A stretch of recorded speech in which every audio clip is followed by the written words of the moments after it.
Anya jomo jumia ko ni tuni chokem ya ko mi chadi ko mo ko dumia ibe ta ho ko jimila na ma leke ba vinya bo hol vie no va bien porque cabe nya ko mi nya gere akia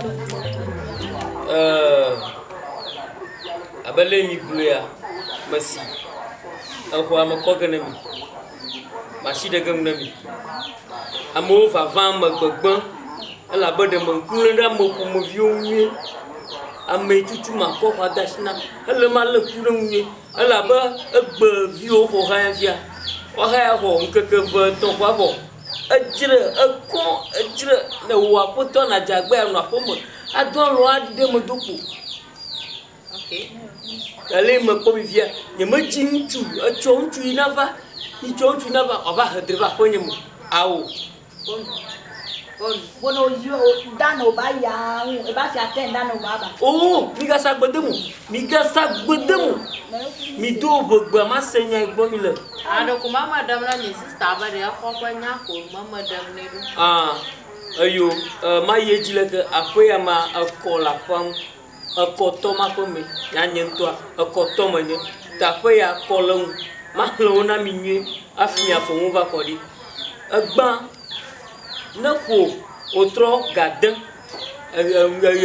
jewu odoto otro gadan abele ko confia na kwa ole be aji kwa poplo o ma ga plo ahomo la pe am o ma po na ahomo zamu o ma po na nyigba azama la ponya mo agadama ba avalia na za dona na makwa o mo ga kunachi la vudoma la foya mo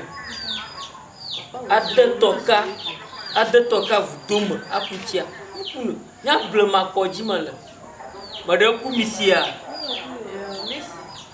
atolia kakofo afieshi ganyi baba ganani ganyi kwa blogo mo tu agbonya agetinya mo tree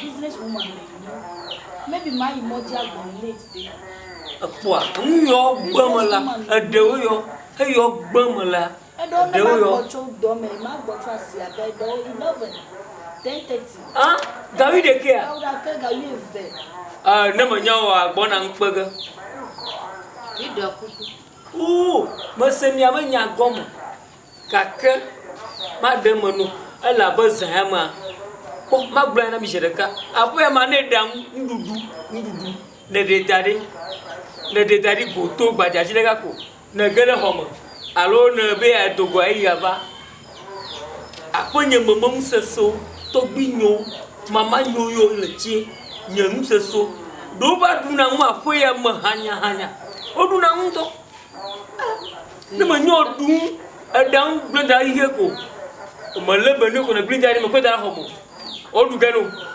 ne mo chujo do fi o ndudu le fuma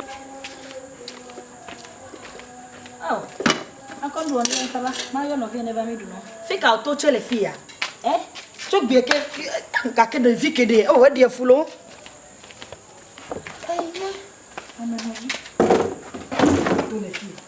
danu vocho gbe ke la me vi no vi di bene bene wa dun ezu agba ame go tando ta chale anua oh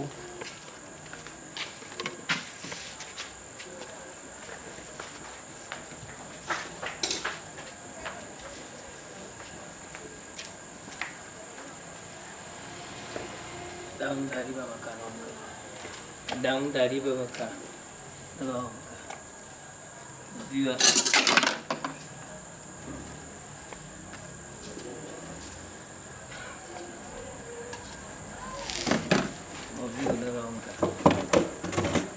viewer never know me haduma viewer never dey haduma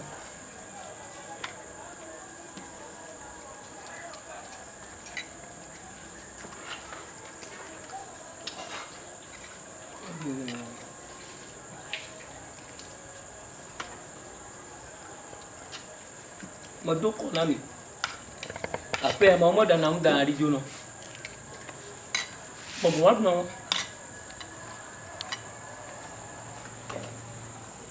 Apa kuti dari mo? Bon, va na wala fe yama. Diga na ndali ajo.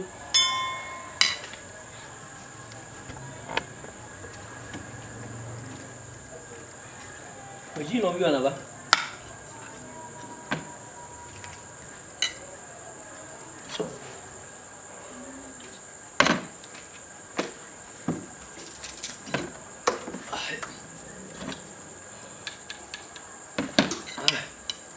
Mais bien, moi, je suis là.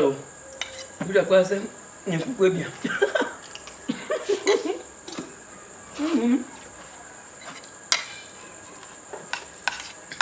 Il va dire, il a mal.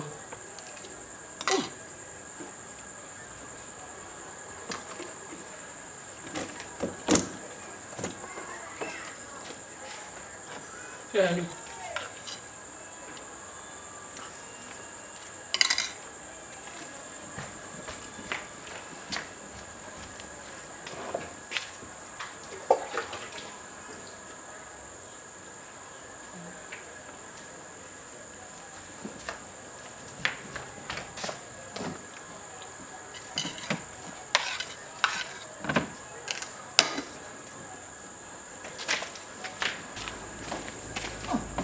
Danu voto bi ke le jo.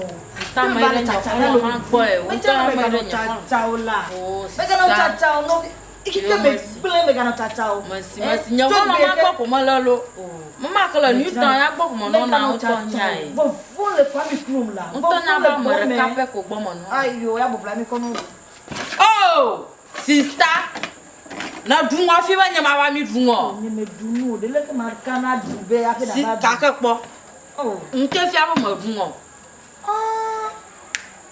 Nke jo. O se nyanga fe to do vayiwa. Be mi kan bu ko dara yin gbogbo wa no duwa. Ka kini nu kele ji ye gbedidi. O jije. Se gboro na even bro no ko dara ju do for cry. Wa ba O ba ko du.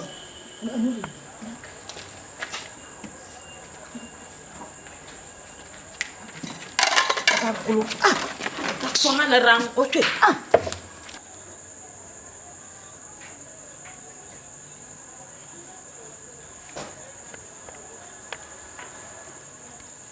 Regardez, regardez. Di kanya.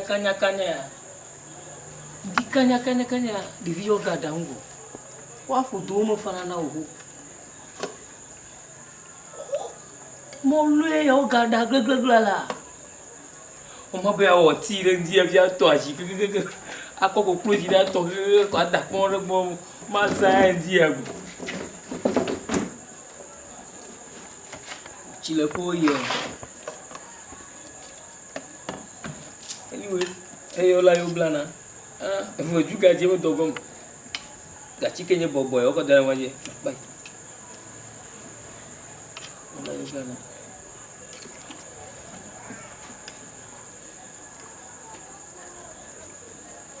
O fo ya ma. Ezo fo na we. Manya doka fufu o molo.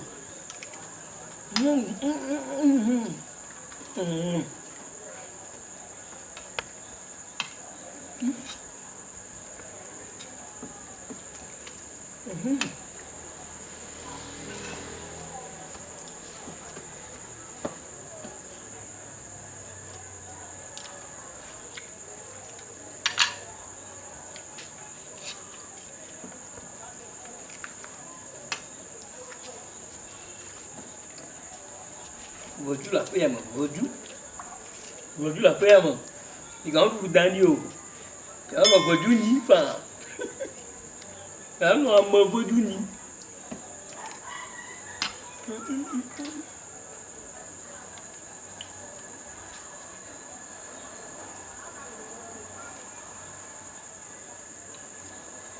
Awon wa roji bi abru do na we ne.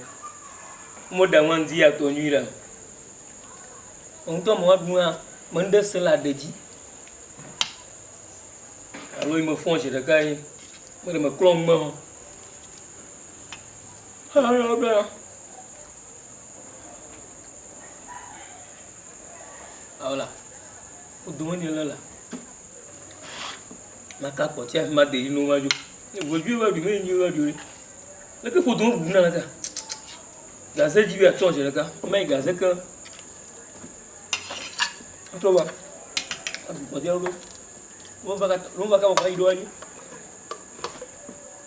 on va ci la ko ho yu lo ati du mene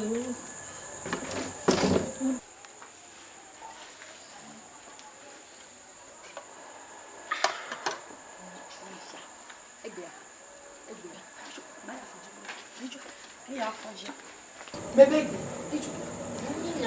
nous que bien sur les bébés, va pas eh, après tout que nangaru, Ba fotu. Dem ya mi dang dari mi ba fu dang wa. Kaya ka ku. jebe. Le poudre,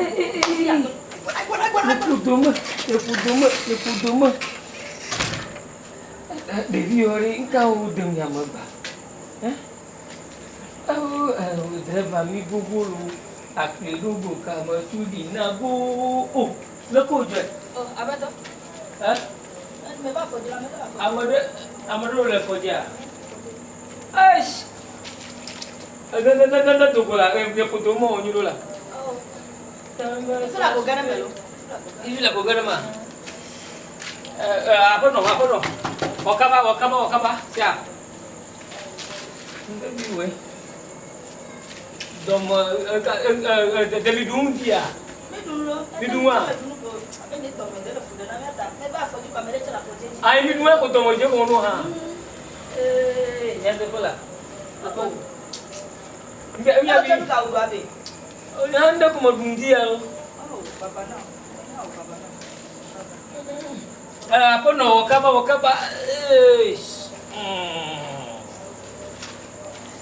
Wakaba. Ya. Wakaba he. Amnya gazi antu ada apa? Holo be. Kalau suah holo. Oh, wakaba la. Tak ada main nak isi ada. Oh, ya, main nak. Oh no, main nak. Mau fila, orang apa? Oh, gaduh cuma lah. Mai pas fila, dia cakap. Holo.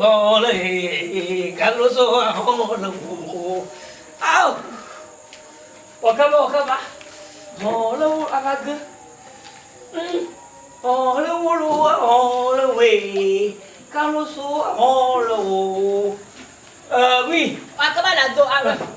Oh, wakaba sia. Apa tu? Gaduh. Saya makan.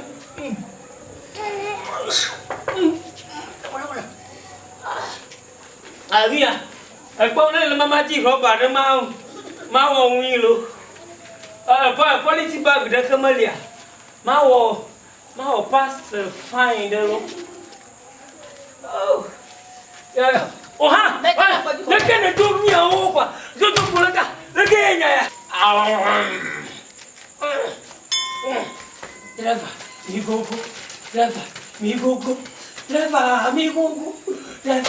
gogo. Padi.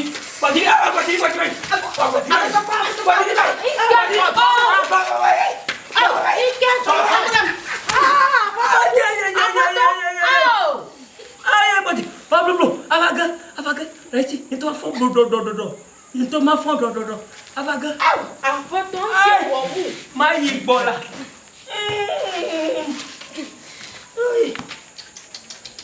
Vai, driver, mi gogo lo, mi gogo. Mi ano ha. Fiana, unde malum dia ni. Macam tu mana mu lo. Apa? Orang nak tak kuih dekat di kotor gua. Jangan mafru dekat. Haji, di politik bang rena mau. Apa tu politik dah kemalam yang show tu sana mi tak politik malu. Iji roba rena mau poli ni dah lah. Ida foka apa ekwe. Na chukwa ba mara ka ibuchi ma jure no tifia. To na jo danya na ko na ba yi. Mi gogo. Deva mi agogo. Action.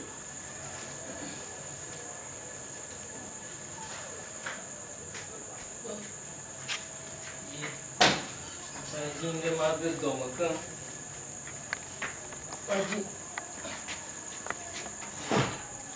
Ajin biru maga domakan. Le m'a dit à Nier, maman, le fil.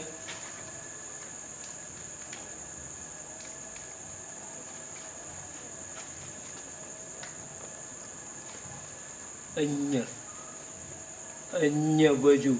Ala kasi de vieux mon nyanti. Maman bon bova ngomia. Baju ya maka doga bo.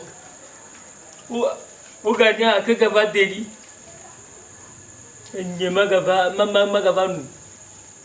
Maman oni cho. Va bodiri va ngomi men pepe dali. Nentu hu e ko va tore. Gazemon de vieux don o nyengudo.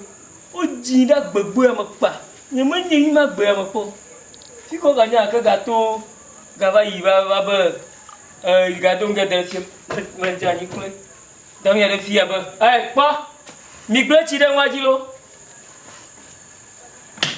Melo fama. Anya ko ma gbe mi gbe chi de waji. Mi gbe mi ba chi de waji. Nanya mi derina. Achi teti anga ko ga nu nyabo nya de vi barabara na no yin na mi po bo mi awe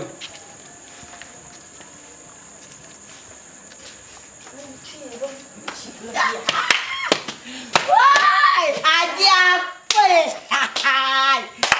tewu ya even jono tewu ya ala be wonu fifi spirit ladi be ka le do wa go yesu ya ndo abeto para abeto be drawi aiko na mi o mi ga jo mi va aiko abeto onye si ga be ya Abeto. Wezo. apono mi o don apono mi o kemi diko ami mama ngogbe magbe nyami ko da fo ya mo na ma yia matro na ma yia mi atro nya o ma we ya ka ni bua tara tlepenu nu mi o wena mi de ni mi de ki mi akomi aduku jo ba ko e o be Tai, mo tun wo lo sister. Ka fo to we to na fo.